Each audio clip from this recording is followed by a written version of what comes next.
What if every single big goal, for you, for a country, or even for God, had a price tag? So today, we're going to break down The Price of the Dispensation, a really dense 1974 speech by Sun Myung Moon, the founder of the Unification Church. And yeah, the title itself kind of gives you a hint. Dispensation is like a divinely ordered chapter in history. And this speech argues that to start the next one, a really steep price has to be paid. And there it is, this one idea that anything worth doing is going to cost you something. I mean, this is the key that unlocks the entire theological framework we're about to walk through. It's the engine that drives every other concept in this speech. So, here's the plan. First, we'll look at why this price is even a thing. Then, we'll get into the main metaphor of humanity as a fallen tree. From there, we'll see the proposed solution, which is called engrafting.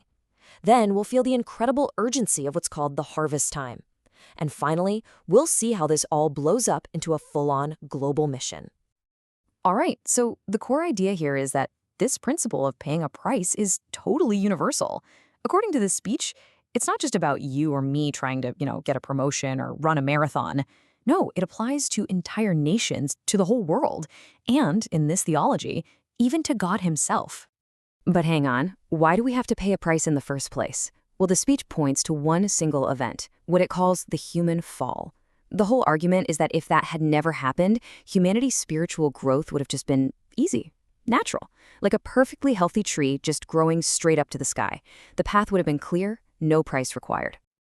And that idea, of a natural path that got messed up, that brings us to the central metaphor that runs through this entire speech, this image of a tree, which is used to represent humanity's spiritual state. So in this metaphor, humanity is like a tree that started out right, but then got damaged by a bad environment. Its growth was barred, its branches got all twisted, and the fruit it ended up producing, well, it wasn't what was originally intended. It's a really powerful image of potential gone wrong.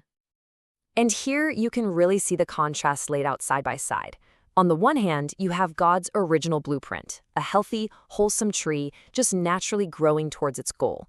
But on the other hand, you have the reality that's described in the speech, a scarred, damaged tree that's producing the wrong kind of fruit, and now it needs a difficult price to be paid just to fix it.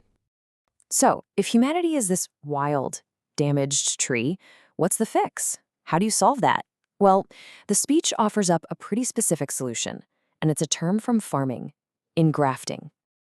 And this is where things get really interesting, maybe even a little counterintuitive.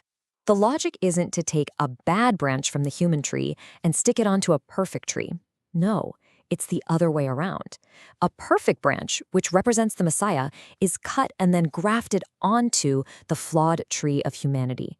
The divine has to be brought into our worlds to heal it from the inside out.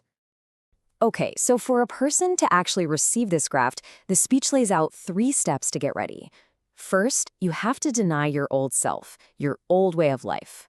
Second, you have to spiritually cut off your own bad habits, all those bad branches. And third, you have to prepare one wholesome part of yourself to be ready to receive this new divine graft. And this whole idea is really captured in this one quote, which you might recognize as having some biblical echoes. It gets to the very heart of the process, this paradox that you can only really gain true spiritual life if you're willing to make a profound sacrifice. You have to be okay with losing the old life to make room for the new one. Now, this whole process of sacrifice and engrafting isn't some abstract thing that can happen whenever. No, there is a huge sense of urgency. The speech, given in 1974, frames that exact moment as a critical harvest time, a totally unique window of opportunity to finally cash in on all the spiritual work done by every generation that came before. So, how is that even possible? Well, the text puts forward this wild idea of compressed spiritual time. It basically argues that 6,000 years of what it calls providential history, so history guided by God, are all being squeezed into a final 21-year course. Things that took thousands of years to build could now, supposedly, be achieved in just over 2 decades. And they weren't just talking in generalities either. The speech lays out a very specific and very intense timeline. It all kicks off in 1960. By 1974, the year of the speech, they see themselves in the final stage of this growth period. 1977 is seen as the absolute culmination year, and the ultimate goal was set for 1980, to spiritually lift the entire world. Out of all those dates, 1977 gets called out again and again. It's framed as this absolute make or break moment. According to the text, if the right foundation is laid by that year, the movement will be able to just dash on the paved way straight to its final goal. The pressure is just immense. And finally, at the end of the day, this urgent mission isn't just for individuals or some small group. It's presented as a blueprint for the entire planet. The speech actually assigns specific providential roles to different peoples and nations in this huge global drama. Now, it's really important to note this is coming directly from the 1974 source text. The speech interprets the sons of Noah as the ancestors of the world's races, giving each one a specific role. The yellow race, seen as the eldest son, has the job of reconciling the others. The black race is to bear the cross, and the white race, while blessed, is given a warning not to become decadent. And within that global picture, the text zeroes in on these 7 nations as being absolutely pivotal. The thinking here is that if you can influence these key countries, the rest of the world will just kind of fall into line, like a domino effect for global restoration. The speech is also crystal clear about what it sees as the main roadblock to this whole mission. It frames the ideological struggle against communism as not just a political fight, but as a spiritual life or death problem that absolutely has to be won.